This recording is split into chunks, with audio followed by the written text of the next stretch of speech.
রাজনীতির হিসাব নিকাশ সমীকরণ সব পাল্টে গেল।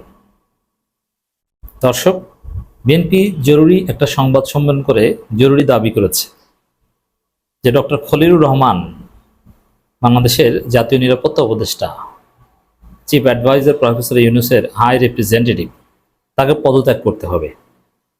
তারেক রহমানের সাথে নিজেকে তুলনা করেছেন একটা প্রশ্ন উত্তর দিতে গিয়ে। তিনি মহাপাপ করে ফেলেছেন।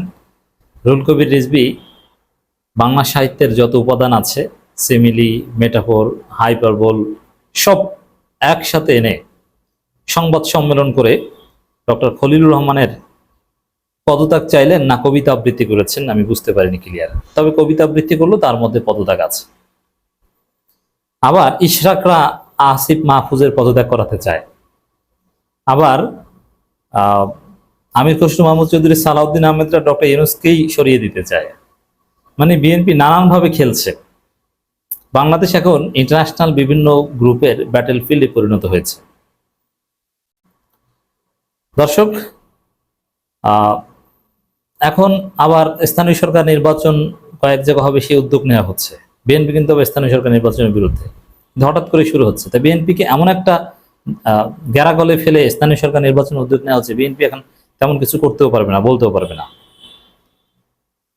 একই সাথে ছাত্ররা বা এনসিপির স্টুডেন্ট ঘোষণা দিচ্ছে যে ছাত্র সংসদ নির্বাচন ছাড়া জাতীয় ইলেকশন হতেই দেওয়া যাবে না। এর মানে রাজনীতির মতো নেই। রাজনীতি এখন ব্যাটেল ফিল্ড, ইন্টারন্যাশনাল কমিউনিটির বিভিন্ন সিক্রেট এজেন্সির গুটিতে পরিণত হচ্ছে রাজনীতি। বিএনপি এখন এজেন্সির মাধ্যমে চলছে। সেনাপ্রধান, বিএনপি, ভারত চুক্তি হয়েছে। দর্শক, উপদেষ্টা খলিলুর রহমানের পদত্যাগ দাবি করলেন রিজভী। এই পদত্যাগ দাবি করা এটা কোনো নির্দিষ্ট ব্যক্তির পদত্যাগ দাবি নয়। দেখেন, জুলাই প্রোক্লেমেশন বা জুলাই সনদ বা এই ঘোষণার আগে সামনে যদি কয়েকজন ব্যক্তিকে সরকার সরিয়ে ফেলে, ডক্টর ইউনূস যদি কয়েকজন উপদেষ্টাকে সরিয়ে সরকারকে আরো রিফাইন করেন, তাহলে তো ভালো, ইটস ভেরি গুড। কিন্তু প্রশ্ন হচ্ছে যে যেমন বিতর্কিত উপদেষ্টা মাহফুজ আসিফকে যদি সরানো হয়, এমনকি ডক্টর খলিলুর রহমানকে যদি সরানো হয়, সফিউর রহমান নামের একজনকে তো সরকার এখনো যোগদান করতে দেয়নি। পররাষ্ট্র সচিব জসিমকে সরানো হয়েছে। তো এভাবে যদি সরকার রিফাইন্ড হয়, তাতে কি বিএনপি খুশি হবে না? নেভার। বিএনপি তো আসলে চায় টোটাল ডক্টর ইউনূস সরকারের পতন। এখন এটা তো সরাসরি বলতে পারে না। এই জন্য তারেক রহমান এক এক গ্রুপকে এক একটা অ্যাসাইনমেন্ট দিয়েছে, এক একজন এক এক রকমের খেলছে। আসলে কি করতে যাচ্ছে? ঘটতে যাচ্ছে বিপদ। মার্শাল ল অথবা মিলিটারি ব্যাক্ট কোনো গভর্নমেন্ট, যেটা ওই জিয়াউর রহমানের সময় হয়েছে, যে কমপক্ষে 4 বছর আগে একটা ফেয়ার পলিটিক্যাল প্রসেসে ফেরা যাবে না। এমনকি সেখানে ডক্টর ইউনূস যদি 5 বছর থাকতেন, that would be different, but সেই সিনারিও হয়তো বা হবে না। একটা ভিন্ন সিনারিও আমাদেরকে দেখতে হবে, একটা অপ্রত্যাশিত সিনারিও দেখতে হবে। সবচাইতে কপালে দুঃখ আছে বিএনপির, কারণ বিরাজনীতিকরণের মধ্যে পড়লে বিএনপি ধ্বংস হয়ে যাবে। আর জামাতকে বিরাজনীতিকরণের প্রসেসে ঠেলে দেওয়া যায় না, কারণ জামাত নামাজ রোজা করবে, জিকির করবে, এটাই তাদের রাজনীতি। মিছিল মিটিং না করতে পারলেও সমস্যা নেই যাদের।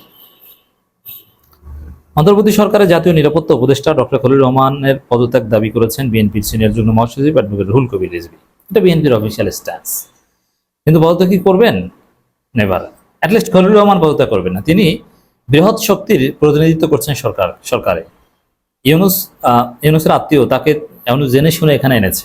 আর তিনি যা করছেন এই মানবিক করিডোর নিয়ে বা তার নাগরিকত্ব ইস্যু নিয়ে, এটা তিনি নিজে নিজে দিচ্ছেন তা না। এটা কোনো গ্রেটার কোনো পাওয়ারের, সুপার পাওয়ারের এই ইঙ্গিতে করছেন। অতএব বিএনপি তার সাথে লাগতে যে লাভ নেই। এগুলো নিয়ে বেশি বাড়াবাড়ি করলে at the end of the day, ওই যে বললাম যে এমন রাজনৈতিক পরিস্থিতি আসবে যে সেই পরিস্থিতি থেকে ফেয়ার পলিটিক্যাল প্রসেসে অথবা পিসফুল ট্রান্সফার অফ পাওয়ার প্রসেসে যাওয়াটা উড ভেরি ডিফিকাল্ট। জরুরি সংবাদ সম্মেলন করে বিএনপি দাবি জানিয়েছে। রিজভী বলেন, রাষ্ট্র নিরাপত্তা নিয়ে পরীক্ষা করার সুযোগ নেই। মানবিক করিডোরের নামে ডক্টর খলিলুর রহমান বাংলাদেশকে অস্থিতিশীল করতে যাচ্ছে, দেশকে অনিরাপদ করতে যাচ্ছে। তাই অতি দ্রুত খলিলুর রহমান পদত্যাগ দাবি করেছে। দেখেন, আমি প্রথমে বলবো যে মানবিক করিডোর সরকার যারা আছে, সরকারের একটা সিদ্ধান্ত নেওয়ার অথরিটি আছে, জুরিসডিকশন আছে, আর সরকার এজ এ হোলই নিবে, এটা ব্যক্তি খলিলুর রহমান একা নিবে না। আর মানবিক করিডোর বিষয় এখন পর্যন্ত সরকার যে স্ট্যান্স, হয়তো মানবিক করিডোর শব্দটা ব্যবহার করবে না, কিন্তু অন্য নামে হলো করিডোর দেওয়ার একটা ইচ্ছা আছে। ডক্টর খলিলুর রহমানের যে সর্বশেষ প্রেস কনফারেন্স, সেখান থেকে সেটা বোঝা গেছে।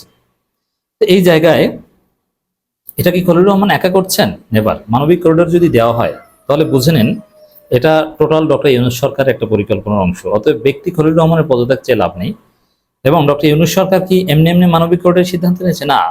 তাহলে বুঝবেন যে এখানে জাতিসংঘ আছে, এখানে রেড ক্রিসেন্ট আছে, এখানে যুক্তরাষ্ট্র আছে, এখানে ইউরোপীয় ইউনিয়ন আছে। সবার কনসেন্টের ভিত্তিতে দীর্ঘ পরিকল্পনার অংশ হিসেবে মানবিক করিডোর দেওয়ার সিদ্ধান্ত নিয়েছে, যদি নিয়ে থাকে। অতএব এটা এত সিম্পল নয় যে বলবে আর হয়ে যাবে। দর্শক, এখানে খলিলুর রহমানের পদত্যাগ দাবি করা, এটা কত বড় ঘটনা বলছি। এটা টোটাল ডক্টর ইউনূসকে চ্যালেঞ্জ করা, আসিফ এবং মাহফুজকে সরানো, এটা সেই ইস্যু না। কারণ খলিলুর রহমান, আমি সরাসরি যদি বলি, তিনি সিআই বা যুক্তরাষ্ট্রের প্রতিনিধি। আমরা এই সরকার পক্ষে, ইট ডাজন্ট মিন দ্যাট একদম ব্লাঙ্ক চেক দিয়ে দিই না। অতএব তার সাথে খেলা এত সহজ নয়। আবার সেনা প্রধানের সাথে এই খলিলুর রহমানদের সাথে মারাত্মক কনফ্লিক্ট অফ ইন্টারেস্ট আছে। সেনা প্রধান খেলছেন একটা গ্রুপের হয়ে, আর খলিলুর রহমান খেলছেন আরেকটা গ্রুপের হয়ে। অতএব তাদের সাথেও মারাত্মক রেস চলছে। বিএনপি জাস্ট সে রেসের একটা ছোট অংশ। অতএব তার পদত্যাগ করা না করা এই বিষয়টা রাজনীতির অতি জটিলতার একটা অংশ। ইশরাক হোসেনকে নিয়ে আদালতের রায় জনগণের প্রত্যাশার প্রতিফলন ঘটেছে বলে মন্তব্য করেছেন তিনি। রুহুল কবির রিজভী, মেয়র হওয়ার জন্য তারা পাগল, এবং দ্রুত তাকে শপথ পড়াতে হবে, মানে এটাকে বিএনপি সেলিব্রেট করতে চায়। কিন্তু ইশরাককে মেয়র পদে দায়িত্ব দিলেও বিএনপি ধরা খেয়েছে, না দিলেও ধরা খেয়েছে।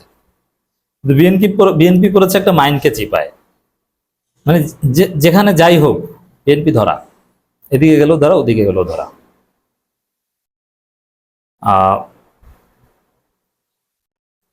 এখানে বিএনপির লোকজন, বিএনপির আইনজীবীরা মব ক্রিয়েট করে, জোর করে আদালতের ঘাড়ে বন্দুক রেখে ইশরাককে মেয়র বানাচ্ছে, পারসেপশন এরকম। আবার সেরকম এখন পর্যন্ত কিন্তু হয় নাই, যদি হয়ও তারপরে দেখবেন খুব দ্রুত নির্বাচনের তারিখ, আর নির্বাচনে যদি ইশরাককে প্রতিদ্বন্দ্বিতা করতে হয়, তাকে সাথে সাথে পদত্যাগ করতে হবে। তাহলে ইশরাক শপথ নিল কয়দিনের জন্য? মানে ইশরাককে একদিনও এই সরকার শান্তিতে থাকতে দেবে না। তিনি তার তোয়ালে নিয়ে তার চেয়ারের পেছনে রাখবেন, সাথে সাথে সেই তোয়ালে আবার বাসায় নিয়ে যাওয়ার পরিকল্পনা করতে হবে, ধারণা করবে এটা। তো দর্শক, রাজনীতিতে অঘটন ঘটতে যাচ্ছে ইঙ্গিত। তবে হ্যাঁ, এর থেকে উত্তরণের সুযোগ আছে যদি রাজনৈতিক দলগুলো সবাই ঐক্যবদ্ধ থাকে, সবাই যদি প্রফেসর ইউনূসকে কোঅপারেট করেন, তাহলে এই পরিস্থিতি থেকে আমরা বাঁচতে পারবো।